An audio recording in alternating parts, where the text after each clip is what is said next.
friends, welcome to I Choose New World. അസ്സലാമലൈക്കും. ഇന്ന് നമുക്കൊരു ഷേക്ക് ഉണ്ടാക്കാം. ഇളനീർ ഷേക്കാണ് ഞാൻ ഇന്ന് ഉണ്ടാക്കുന്നത്. Tender coconut milk shake. അപ്പോൾ ഇത് എല്ലാവർക്കും ഇഷ്ടപ്പെടുന്ന ഒരു മിൽക്ക് ഷേക്കാണ്. നല്ല എളുപ്പത്തിൽ നമുക്കിത് ഉണ്ടാക്കിയെടുക്കാനും പറ്റും.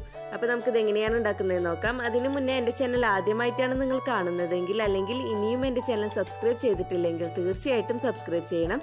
സബ്സ്ക്രൈബ് ചെയ്താൽ തൊട്ടടുത്തൊരു കുഞ്ഞു ബെല്ലൈക്കൺ കാണാം. അത് ക്ലിക്ക് ചെയ്യുമ്പോൾ 3 ഓപ്ഷൻസ് വരും. അതിൽ ഓൾ ക്ലിക്ക് ചെയ്യണം. എങ്കിലേ ഞാൻ വീഡിയോസ് അപ്ലോഡ് ചെയ്യുമ്പോൾ നിങ്ങൾക്ക് നോട്ടിഫിക്കേഷൻ കിട്ടുള്ളൂ. അപ്പോൾ നമുക്ക് വീഡിയോയിലേക്ക് കടക്കാം. ആദ്യം നമുക്ക് ഇതിന് വേണ്ടിയിട്ടുള്ള ഇൻഗ്രീഡിയൻസ് എന്തൊക്കെയാണെന്ന് നോക്കാം.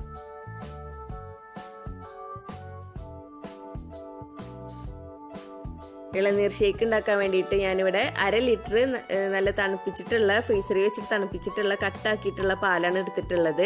നമ്മൾ എപ്പോഴും ഷേക്സ് ഒക്കെ ഉണ്ടാക്കുമ്പോൾ ഇതുപോലെ കട്ടാക്കിയിട്ടുള്ള പാല് വേണം എടുക്കാനായിട്ട്. ഫ്രീസറിൽ വെച്ചിട്ട് ഇതുപോലെ കട്ടാക്കിയിട്ട് വേണം പാലെടുക്കാനായിട്ട്. അപ്പോഴേ നമ്മുടെ ഷേക്സ് ഒക്കെ നല്ല പെർഫെക്റ്റ് ആയിട്ട് ഉണ്ടാക്കിയെടുക്കാൻ പറ്റുള്ളൂ. അപ്പോൾ ഞാൻ ഇവിടെ 1/2 ലിറ്റർ നല്ല തണുപ്പിച്ചിട്ടുള്ള കട്ടാക്കിയിട്ടുള്ള പാലാണ് എടുത്തിട്ടുള്ളത്. ഇനി നമുക്കിതിലേക്ക് വേണ്ടത് ഇളനീരിൻ്റെ പൾപ്പാണ്. ഞാനിവിടെ 1.5 കപ്പ് ഇളനീരിൻ്റെ പൾപ്പ് എടുത്തിട്ടുണ്ട്. നമ്മൾ ഇതിലേക്ക് ഇളനീരിൻ്റെ വെള്ളം ചേർത്ത് കൊടുക്കണില്ല. പാലും ഇളനീരിൻ്റെ പൾപ്പും കൂടിയിട്ടാണ് നമ്മൾ അടിക്കുന്നത്. നമ്മൾ ഷേക്കല്ല ഉണ്ടാക്കുന്നത്. അപ്പോൾ പാല് വെച്ചിട്ടാണ് നമ്മൾ ഈ പൾപ്പ് അടിച്ചെടുക്കുന്നത്. നമ്മൾ ഇളനീർ ജ്യൂസാണ് ഉണ്ടാക്കുന്നതെങ്കിൽ ഇളനീരിൻ്റെ പൾപ്പും ഇളനീരിൻ്റെ വെള്ളം കൂടി ചേർത്തിട്ടാണ് ജ്യൂസ് ഉണ്ടാക്കിയെടുക്കുക. പക്ഷെ നമ്മളിപ്പോൾ ഷേക്ക് ഉണ്ടാക്കുന്ന കാരണം ഇളനീരിൻ്റെ പൾപ്പും പാലും വെച്ചിട്ടാണ് ഉണ്ടാക്കുന്നത്. ഇനി ഇതിലേക്ക് ഞാൻ കുറച്ച് കാഷ്യൂ നട്ട്സ് എടുത്തിട്ടുണ്ട്. ഒരു 2 ടേബിൾ സ്പൂണോളം കാഷ്യൂ നട്ട്സ് ഇതിലേക്ക് എടുത്തിട്ടുണ്ട്. ഇനി നമുക്ക് ഷേക്ക് ഉണ്ടാക്കാം. അതിന് വേണ്ടിയിട്ട് ഒരു മിക്സിയുടെ ജാറിലേക്ക് ഞാൻ 1.5 കപ്പ് ഇളനീരിൻ്റെ പൾപ്പ് ഇട്ട് കൊടുത്തിട്ടുണ്ട്. ഇനി ഇതിലേക്ക് 2 ടേബിൾ സ്പൂൺ കാഷ്യൂ നട്ട് ഇട്ട് കൊടുക്കാം. ഇനി ഇത് നന്നായി അരച്ചെടുക്കണം. ആ അരഞ്ഞ് കിട്ടാൻ പാകത്തിനുള്ള പാല് ആദ്യം ഒഴിച്ചു കൊടുക്കാം. നമ്മൾ എടുത്തു വെച്ചിട്ടുള്ള 1/2 ലിറ്റർ പാലിൽ നിന്ന് കുറച്ച് ആദ്യം ഒഴിച്ചു കൊടുക്കാം. ആവശ്യത്തിനുള്ള പഞ്ചസാര ചേർത്ത് കൊടുക്കാം. ഞാനിവിടെ 4 ടേബിൾ സ്പൂൺ പഞ്ചസാര ചേർത്ത് കൊടുക്കുന്നുണ്ട്. മധുരമൊക്കെ നിങ്ങളുടെ പാകത്തിനനുസരിച്ചിട്ട് ചേർത്ത് കൊടുക്കാം. ഇനി ഇത് നമുക്ക് നന്നായി അടിച്ചെടുക്കണം.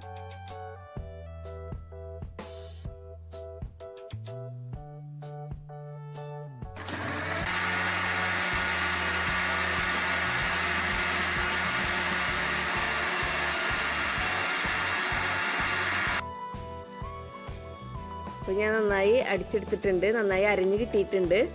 ഇതുപോലെ ആദ്യം നമുക്ക് നന്നായി അരച്ചെടുക്കണം. ഇനി ഇതിലേക്ക് ബാക്കിയുള്ള പാലും കൂടി ചേർത്തിട്ട് നമുക്ക് ഒന്നുകൂടി നന്നായി അടിച്ചെടുക്കാം.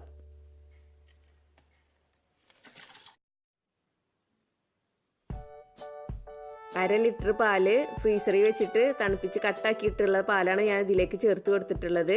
അത് എപ്പോഴും നമ്മൾ ശ്രദ്ധിക്കണം. ഷേക്സ് ഒക്കെ ഉണ്ടാക്കുമ്പോൾ എപ്പോഴും നമ്മൾ ഇതുപോലെ കട്ടാക്കിയിട്ട് വേണം പാലെടുക്കാനായിട്ട്. അപ്പോഴേ നമ്മുടെ ഷേക്കിന് പെർഫെക്റ്റ് ആയിട്ടുള്ള ടേസ്റ്റ് കിട്ടുള്ളൂ. അപ്പോൾ നമ്മുടെ കരിക്ക് ഷേക്ക് റെഡി ആയിട്ടുണ്ട്.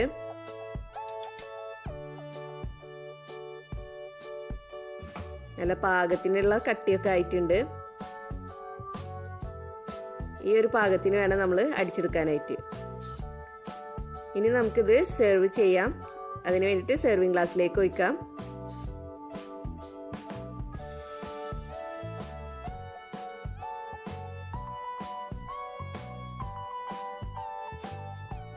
അപ്പോൾ നമ്മുടെ ടേസ്റ്റി ആയിട്ടുള്ള കരിക്ക് ഷേക്ക് റെഡി ആയിട്ടുണ്ട്. എല്ലാവർക്കും ഇഷ്ടപ്പെട്ട് കാണുമെന്ന് വിചാരിക്കുന്നു. എല്ലാവരും ട്രൈ ചെയ്ത് നോക്കണം. ട്രൈ ചെയ്തിട്ട് എങ്ങനെയുണ്ടെന്ന് കമൻറ്റ് ചെയ്യണം. ഇനിയും ഇതുപോലുള്ള വീഡിയോസുമായി വരാൻ നിങ്ങൾ എൻ്റെ ചാനൽ സബ്സ്ക്രൈബ് ചെയ്യണം. സബ്സ്ക്രൈബ് ചെയ്താൽ ബെല്ലൈക്കൺ ക്ലിക്ക് ചെയ്യാൻ മറക്കരുത്. എങ്കിലേ ഞാൻ വീഡിയോസ് അപ്ലോഡ് ചെയ്യുമ്പോൾ നിങ്ങൾക്ക് നോട്ടിഫിക്കേഷൻ കിട്ടുള്ളൂ.